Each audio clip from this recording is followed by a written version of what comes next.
बिहार में बहार है, रोजगार की भरमार है, फिर भी बीपीएससी अभ्यर्थी बैठे बेरोजगार है। टर 1.0 में सप्लीमेंट्री रिजल्ट की मांग को लेकर विरोध। आज दिनांक 25 दिसंबर 2023 को बिहार लोक सेवा आयोग द्वारा जारी शिक्षक बहाली रिजल्ट को लेकर गर्दनीबाग धरना स्थल पटना में सप्लीमेंट्री रिजल्ट की मांग को लेकर एकत्रित हुए हैं। एमए न्यूज लाइव के लिए नीरज कुमार की विशेष रिपोर्ट पटना से। सर, आज आप लोग जो है धरना स्थल बैठे हुए हैं, क्या कारण है धरना स्थल पर बैठे हैं? बिहार सरकार जो बहाली निकाली थी प्रथम फेज में 1,20,336, उसी को लेकर जो पूरक परिणाम है अभी तक जारी नहीं हुए। मात्र 2700 लोगों को नौकरी मिली और अभी तक जो है 97,000 लोगों को ही नियुक्ति प्रक्रिया अपनाई गई। 23,000 पद खाली हैं। जब आपने 1,20,000 लोगों को नौकरी देने की बात की तो 97,000 पद खाली 10,000 पद भरा गया। अभी तक 23,000 पद खाली है। तो सभी मांगों को लेकर पूरक परिणाम जारी हो। शिक्षा विभाग से जो नोटिस भेजा गया था कि 4700 पद पर पूरक परिणाम जारी हो, मात्र 2700 रिजल्ट निकला। तो बीपीएससी चेयरमैन सर की तरफ से जो वादा खिलाफी हुआ, छात्र अभ्यर्थियों को आपने जो गुमराह किया, आपने कहा था कि ड्रॉप आउट को बाहर करेंगे, जो मल्टीपल रिजल्ट है उनको बाहर करेंगे, फर्जी वाले जो पकड़े जा रहे हैं, जो सूची आएगी जिलों से उनको हम बाहर करेंगे। तो जो आंकड़ा आएगा उस सभी पर पूरक परिणाम जारी करेंगे। तो जब पूरक परिणाम जारी करने के लिए बात आई तो मात्र 2700 रिजल्ट निकाला गया।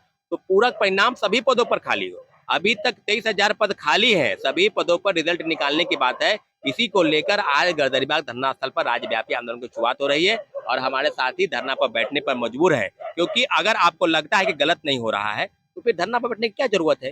शिक्षक अभ्यर्थी के साथ अन्याय हुआ है, उनको डार्क में रखा गया। 1,20,000 लोगों को नौकरी देने के नाम पर मात्र 97,000 लोगों को यहाँ पर नौकरी दिया है और उसमें से भी 28,000 जो पद है वो नियोजित शिक्षक वाले ले गए। तो नौकरी वाले नौकरी में चले गए, जो नौकरी वाले हैं। बेरोजगार को बेरोजगारी आपने रख दिया है। छात्र अभ्यर्थी आज शिक्षक अभ्यर्थी क्यों धरना पर बैठे हैं? क्योंकि उनकी मांग जायज है। पूरक परिणाम जारी हो, मिनिमम कटअप को इन्होंने पार कर लिया है। तमाम कैटेगरी के लोगों, चाहे पीजीटी हो, चाहे टीजीटी हो, चाहे 1 to 5 हो, प्राइमरी वाले सभी पदों पर पूरक परिणाम इनको जारी करने पड़ेंगे। 23,000 से ज्यादा पद रिक्त है। सभी पर बीपीएससी चेयरमैन और शिक्षा विभाग को मिलकर इस चीजों को अगर खत्म करने का प्रयास करेंगे। हम लोग चाहते हैं सभी पदों पर पूरक परिणाम जारी हो।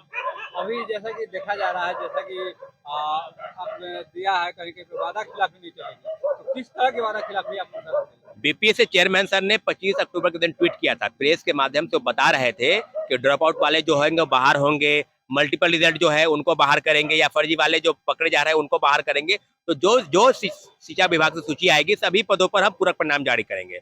10,000 लोगों ने डॉक्यूमेंट का वेरिफिकेशन नहीं कराया, क्या वो सप्लीमेंट रिजल्ट नहीं होगा? वो वेटिंग लिस्ट का प्रावधान होगा क्या? तो सारी चीजों पर बीपीएससी चेयरमैन सर को अवगत होना चाहिए कि हम वेटिंग लिस्ट का प्रावधान क्या होता है, सप्लीमेंट रिजल्ट क्यों नहीं जारी होने चाहिए।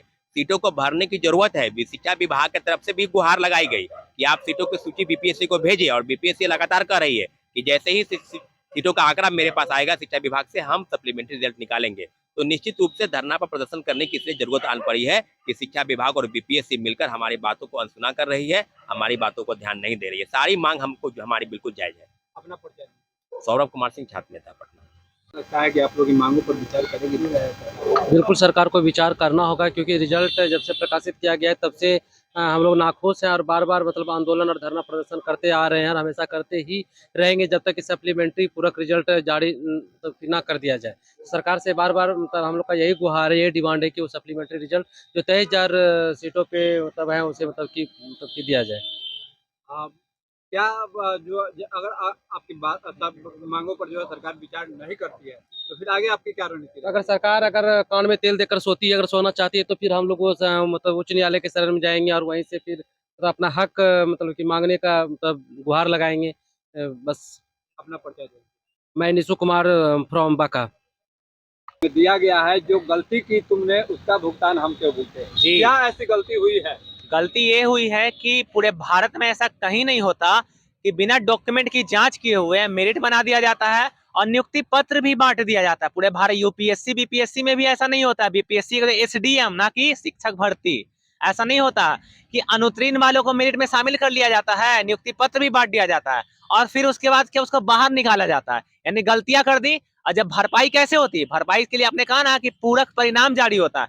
मैं बता दूं, अतुल सर ने कहा था कि वेटिंग लिस्ट और सप्लीमेंट्री लिस्ट, मैं अपनी समझ से मैं एक चीज बताना चाहता हूँ सर, वेटिंग लिस्ट जो है ना और सप्लीमेंट्री में एक चीज तो अंतर मैं जरूर जानता हूँ कि अनुत्तीर्ण जो अभ्यर्थी होती है ना, उनके लिए कभी भी वेटिंग लिस्ट नहीं जारी होती, उनके लिए सप्लीमेंट्री, क्योंकि अनुत्तीर्ण को मौका दिया, आपने मेरिट में शामिल किया आपने, तो वैकेंट सीट को फुलफिल किससे करिएगा, उत्तीर्ण से, तो उसके लिए सप्लीमेंट्री जारी की जाती है। लेकिन आपने महोदय सप्लीमेंट्री जारी ही नहीं किया, आप तो डायरेक्ट पल्ला झाड़ रहे हैं, कह रहे हैं क्या शिक्षा विभाग भेजेगी तो भेजेगी, ठीक है।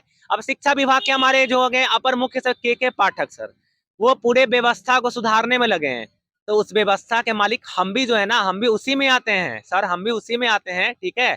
और उसी व्यवस्था को जब शिक्षक बनेंगे तो आगे बढ़ाने वाले भी हम ही हैं। तो अन्याय जब हमारे साथ आपके विभाग और आयोग के द्वारा जब हुई है, तो आखिर उस अन्याय का न्याय कौन चुकाएगा। गलतियां आपने की, आपके विभाग और आयोग ने गैर जिम्मेदारी के कारण हमारा जो है अभ्यर्थित्व जो है 1 साल बर्बाद